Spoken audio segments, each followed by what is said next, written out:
Back in September, I made a video. And in that video, I talked about how Sadie was going for a sleep study. And we went for the sleep study, actually in the video, which is going to be right here, we went for the sleep study and I said that I would update you guys on what the results were when we got them. And then we got the results and so much happened that I never actually gave an update. Which isn't a totally bad thing because at the time I only had partial information, and that partial information was that in wonderful news she had 0 apneas, which was kind of mind-blowing for me because when Tessie has a good sleep study they'll say something like she only had 1 apnea an hour, she only stopped breathing 10 times last night, you guys are in the clear, and I'm like, her stopping breathing 10 times last night really doesn't feel that good to me. And then she'll go back in for another sleep study and it will be really bad, or she'll come home and she'll have like 100 apneas. So going in with Sadie and having Sadie have 0 apneas and have good oxygen levels all night long was absolutely amazing. It was really hard to imagine a world in which someone had 0 apneas. Okay, in which one of our kids had 0 apneas. So that was super exciting. But then they said, but there's one thing. We need her doctor to refer you to an ENT because they were a little concerned about her snoring. And I was like, okay, she didn't have any apneas, she snores, what could it be? I mean, if she doesn't have any apneas, they're not going to do anything. With James, we went to an ENT and we were witnessing him having apneas all the time, but because he didn't have DSATs, when they looked at his tonsils, they were like, his tonsils are slightly enlarged, but because he wasn't having DSATs, they didn't want to do anything. So I was like, if they're just snoring and she's not having apneas, there's no way anyone is going to do anything. That was my thinking when I got off the phone that day. And so then I got a call from the Department of Otolaryngology at the children's hospital that is down south of us at University of Michigan. And so at that point I didn't know what otolaryngology is. It's a fancy word for ear, nose, and throat doctors. And so we made the appointment and we went the other day. Nanny went with us, so it was me, Sadie, and Nanny, kind of a little girls' day. We got down there and I'll have to admit there was one thing I was kind of hopeful for, and that is that Sadie, number one, Sadie has allergies, but in addition to the allergies, I've always wondered if she can breathe properly through her nose. To back up a little bit, in the first 2 years of her life she had 18 ear infections, and I probably talked about this before, but we lived in a really rural area. We were already driving an hour and a half to see a family doctor, and he wasn't really concerned with it. He kept saying, let's wait a little bit, she's almost probably grown out of these, we don't need to do tubes yet. Me now would probably have pushed a lot harder for tubes, but at the time I didn't, and I've regretted that a lot because we think it led to a lot of speech issues down the road. However, she didn't get tubes, but as we went there yesterday, I was just kind of wondering if there was something that has been going on just with her ear, nose, and throat. And so I was relieved that she was finally going to see an ear, nose, and throat doctor, and that maybe we were going to get some answers to what was going on. And the other part of it was that, not in addition to the snoring when she sleeps, and this didn't happen during the sleep study. During the sleep study, she was just perfectly still laying there all night, which was shocking because usually when she sleeps, she just like moves around all night long. She's kind of all over the place, thrashing in her sleep. Because whenever we travel, whoever shares a hotel bed with her is like bruised. And so she was very excited because she was officially 60 inches, 5 feet with no shoes on when we got there. And I told the ENT that I thought she had never been able to breathe out of her nose. Actually, I told the nurse practitioner that we saw first. She said that yes, she thought she had.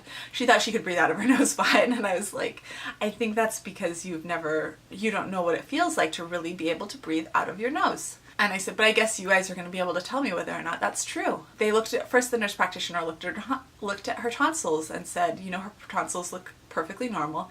And just to tell you, even if her adenoids are enlarged a bit, usually we don't remove adenoids at this age. Adenoids aren't usually a problem. Usually by the time a child is 10, they begin to shrink, and usually they don't cause issues. I'm like, okay. So the doctor came in and they moved us to another room that had like the little adenoid wire on a camera that goes down into your nose so that they can see adenoids on a 10-year-old.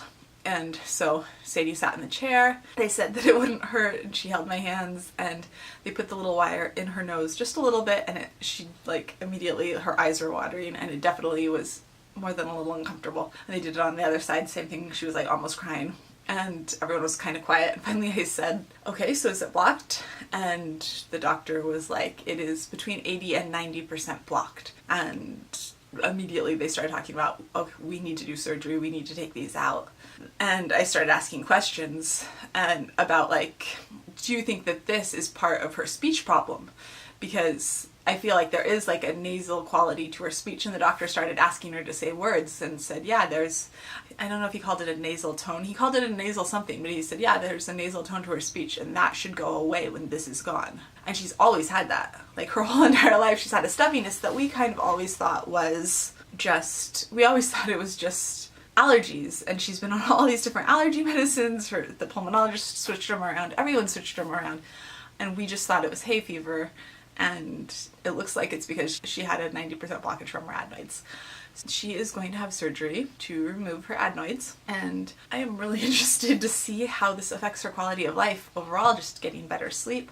And the doctor did talked about a study that's going on where a sleep study is just a picture of one night, and he asked how I thought the sleep study reflected her sleep. And I said I hadn't seen anything because I'm not in the room when she sleeps now, but that when she was a baby I thought she had apneas, and that I'd seen her stop breathing, and her doctor had told me that it was just periodic infant pauses. He actually didn't use that word. He just said like the way babies breathe, and that I was being paranoid and that she was fine and that I didn't need to worry. And so it is a little bit frustrating because it feels like this is possibly because of just all of the ear infections and the speech delay and the nasal quality of her voice that she's always had. This is possibly something that's been going on her whole entire life. And the apneas that we witnessed when she was little, that this has maybe been going on her whole entire life, and that it could have possibly been caught when she was little, and that now we're finally catching it when she's 10 years old. So that's a little bit frustrating. There's so many things I would do differently. I wish that we could see if this was what it was when she was little. I wish she could have tubes in her ears when she was little. But at least right now, we are catching this right now, and I have a feeling it's gonna improve her quality of life.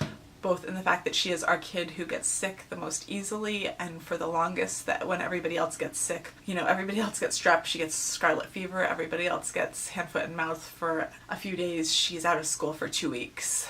I am hoping that this is going to help just whatever it is and improve her quality of life a lot. And I'm really hoping her other doctors, when she had scarlet fever, had talked about doing an MRI of her head because they felt like there was something going on. And actually they felt like they talked about there possibly being something blocking there at the time, and they put her on steroids, and they said to come back if it didn't get totally better. And it did. I mean, she did get better. She got better from scarlet fever, and we found different ways to like deal with her allergies during the summer and taking different allergy medicines. And so we didn't go back, but it makes me think that that was probably part of what was contributing to her allergies being so bad then too. I'm really hoping that this will help somewhat with the hay fever. I'm not sure how that contributes, but I'm just hoping that it kind of does do something with that not being totally blocked off. Anyways, that is the update.